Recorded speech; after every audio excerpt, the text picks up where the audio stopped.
Për më shumë se 2 orë, familja Sadiku i ka bërë rezistencë policisë dhe 4 përmbaruesve privat që kërkonin lirimin e godinës një kaçe në rrugën Mahmud Fortuzi, ku ata jetojnë që për vitit 1951.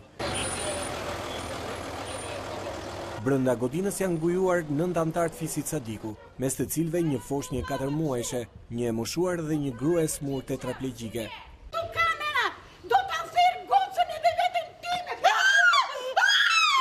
Katër përmbaruesit privat të mbështetur dhe nga më shumë se 20 polic janë përpjekur më kot të bindin familjen Sadiku të dalë jashtë banesës në respekt të një vendimi të gjykatës të vitit 2013 që i njeh të drejtën e pronësisë mbi shtëpi një kaçe familjes Isufi dhe Çala. Negociatat kanë dështuar ende pa nisur për shkak të refuzimit kategorik të familjes së ngujuar për të liruar banesën. Tensionet janë shtuar në momentin kur përmbaruesit privat kanë tenduar të shpërthejnë portën kryesore, si dhe kafazin e hekur të njërës prej dritareve, çka ka konfliktuar në distancë përmbaruesit dhe antarët e familjes Sadiku.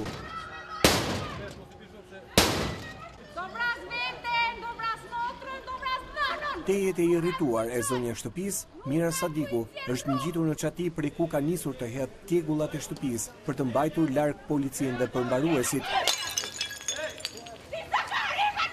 Në krah të përmbaruesve privat kanë qenë dhe përfaqësues të familjes Isufi dhe Çali, që dëshmuan për mediat se disponojnë certifikat pronësie mbi objektin dhe truallin të lëshuar nga Hipoteka Tiranë në vitin 2016. 31/2016 është e dyta që majnë, se kishte një motër kishte vdek, ja bëra tash e kaluar pronësia në emër të kalamajve të motrës. 1. 2 familje aty kanë dalë, se vetëm kjo na kanë qenë. Kjo pronë nga këtu edhe me pallatet mbrapa është gjithë prona jon dëm baba dëm. Pronë e trull. Kemi 264 metra katrore. Kam archive qendrore. Kjo shtëpi nuk ka lidhje me shtetin fare. Ka hyrë në 54, nga gjyshja ime, gjyshja ime ka qenë atëherë gjallë, edhe shteti si atëherë, i ka shtëpia tepër, që kishte një shumë, për t'ju një mu, për t'ju anonim njerëzve, edhe hyrë, nuk është shtetëzu shtëpia fare, nuk ka shtetëzim. Por ky pretendim hidhet poshtë nga familja Sadiku, që akuzon palën kundërshtare për falsifikim të dokumentacionit, ndërsa shton se objekti është pronë e Bashkisë Tiranë dhe se i është shtetëzuar ish pronarëve në vitin 1974 për mos shlyerje të një debije bankare. Këtë e shtetëzoi shteti për arsye të moslarjes së kredisë buxhetore.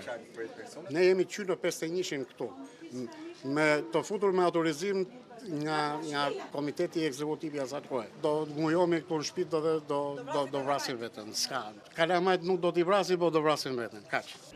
Banorët thanë se i paguajnë ende Bashkisë Qiran mujore dhe se pronësia shtet dëshmohet edhe në vendimin e formës së prerë të gjyqësorit.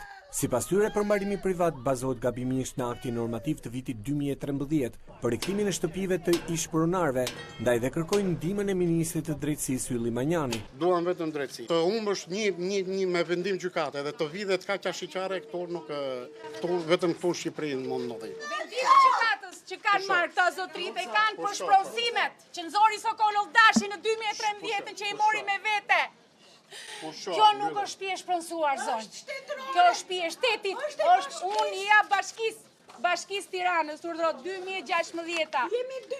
Tensionimi i situatës ka detyruar përmbaruesit dhe policinë të sprapsen momentalisht, duke bërë që vendimi për lirimin e banesës të shtyhet në një ditë tjetër, e kësisoi edhe konflikti mes këtyre familjeve.